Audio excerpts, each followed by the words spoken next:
there are winter advisories out this morning basically saying maybe you shouldn't drive so much. Wow, these roads are a little slick today.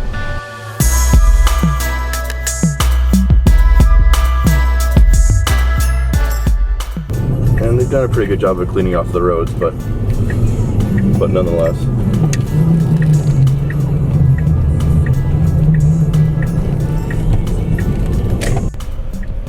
So we've had the dip on the Tesla for 3 months now, and these aren't like hanging loose LA, California months either. These are dark, cold Minnesota months, from October 10th to January, and it's held up pretty good.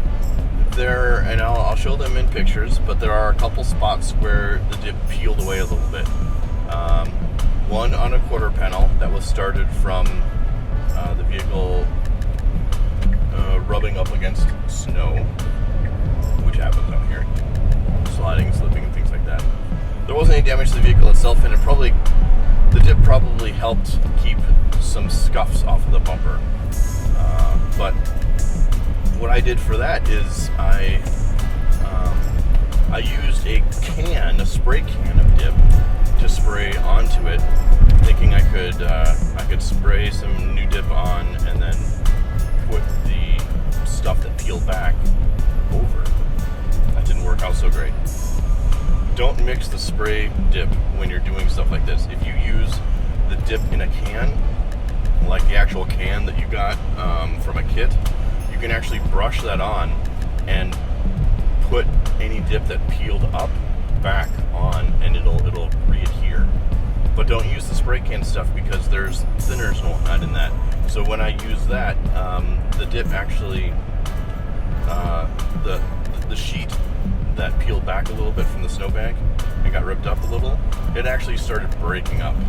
So I had to kind of spray can that little area. And you can't tell unless you're looking at it real close, but it was kind of annoying and more difficult to deal with than it should have been. So if you find any parts that peel up, just use a little brush, reapply some dip in that area, and then fold the pieces that peeled up back down, and you'll be fine. There were 2 spots in the front bumper, down real low, where the bottom part of the bumper cover meets the grill, that were peeling up a little bit. And the Tesla really likes to collect snow in the front. It really likes to collect snow. So much so that it impedes the radar. Like, every time it sprinkles snow, or Mother Nature thinks about snowing, or anytime there's a little dusting on the road, like, the radar is completely inoperable, which is really annoying because it hoses your ability to even use the cruise control. Like you can clean the snow out of there and deal with it, but the cruise control won't function until you get out of the car, put it in park, get down on your hands and knees, clear off that sensor, and then drive it around for a while so it thinks that the radar is clear again. Alright, here, this is it. All of my parking sensors are enabled, but the radar one in the middle lower part down here, just a little bit of snow over it. Just a little bit. There, that was all that was keeping the cruise control from working. And the sensor that's blocked is way down here. This little guy. So if I remove the snow from him,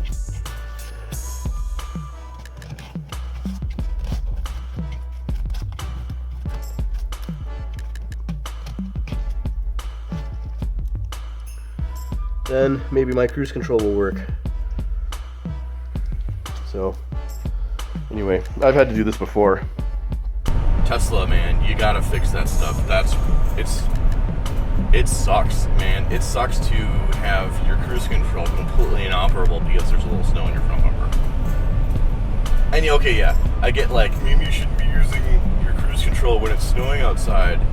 I know when it's safe to use my cruise control and when it's not. And I am really annoyed with the fact that a little bit of snow hampers the vehicle's ability to maintain 55 miles an hour. It's not cool, bro. not a Kool-Aid drinker, man. And I know there's a lot of Tesla people out there that give, you know, us regular owners a bad name. I've encountered them and had to chat with them, and you know, the moment you bring up anything negative about their beloved car, oh, maybe you should go back to owning a Cadillac or a Buick or something, or you know, maybe a Tesla isn't the right car for you, or why would you dare to criticize something that Elon Musk made? Don't you know that he's really smart and you're an idiot? Well, hey, you got people out there drinking the Kool-Aid, standing on their high horse about the car, not acknowledging its defects, and you're going to end up another General Motors in 20 years.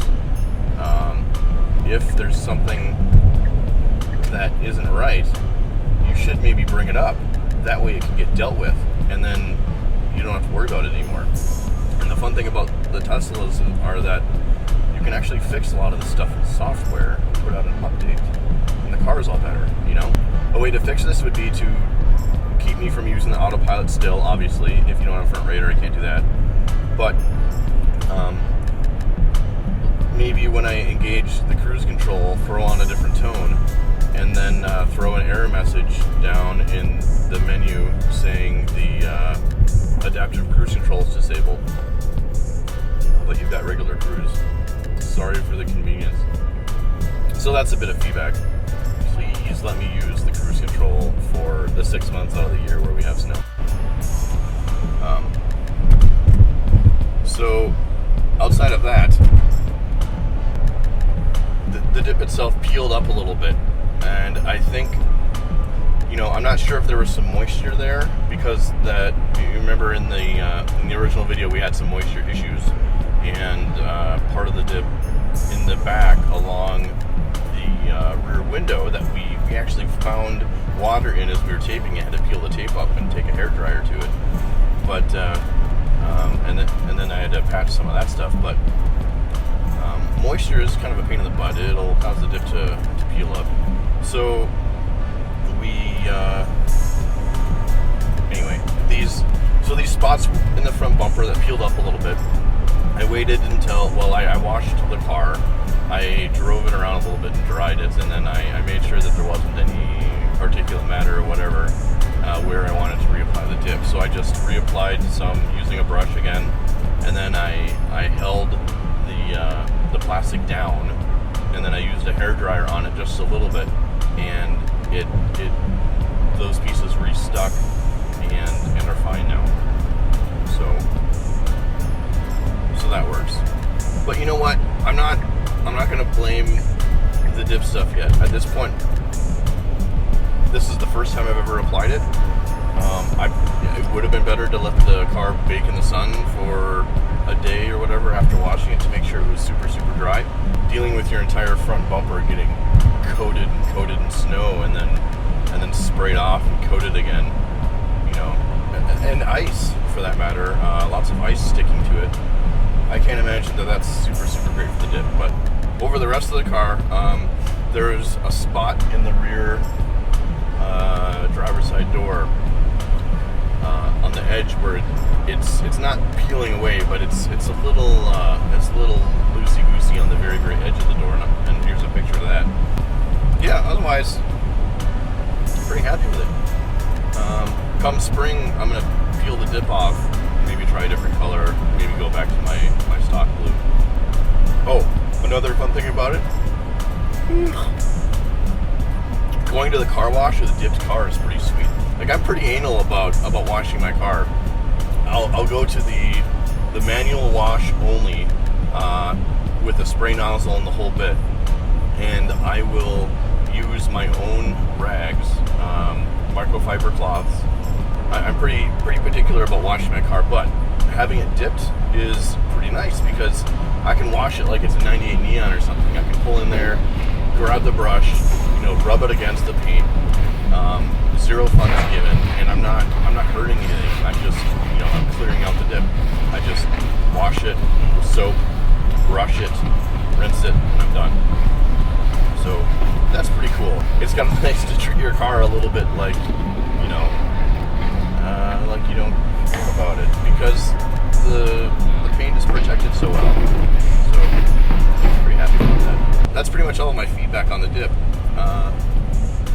But yeah, Tesla, you really got to deal with that whole cruise control thing.